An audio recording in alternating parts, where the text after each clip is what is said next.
So maybe talk a little bit about your joining and taking the role of executive director at the Open Source Initiative. And how do you think things at the OSI have changed since you've started there? Yeah. Okay. So, well, the OSI is a 25 years old organization, but it's been through multiple iterations already. I joined a little over 2 years ago, and as the first executive director. So things that have changed since I started is that we now have an executive director, and we have a board that is now functioning more as a board instead of being the group of volunteers that were doing the work. Before I joined, the board members were active, and they were setting agendas, and they were running projects. Right now it's different. We have staff, and staff sets priority with the board, and then we execute with board supervision. Although the board the it's not fully only a supervisor board, but it's going into that direction. They're taking that role. And What else has changed? We formalized our programs, so we now have formal activities and responsibilities within our team. One of the programs is the historic one, where we look at licenses, we review licenses, we maintain the list of approved licenses. And then we have added to that program also a project called Clearly Defined, which is a metadata of a layer of improvement of information about licenses for individual packages inside the NPM or PyPy, Maven. Many of the packages inside those distributions they don't have the right information, or they're missing information about licenses. So Clearly Defined helps compliance managers to have a full view of what they're actually shipping to customers. The new program that we started is the policy program, which was already active. We had Simon Phipps taking care of overseeing the development of new standards and somewhat paying attention to policies. But during the past year and a half, 2 years, with his priorities, they've shifted. So he's looking more at the policy and some oversight over the development of standards.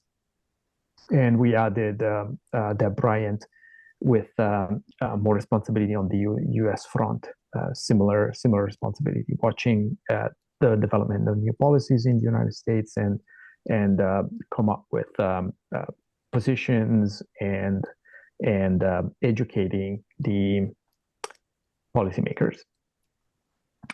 And the third program is advocacy and outreach. On this program front, we do organize conferences, but in this bucket, we're also looking at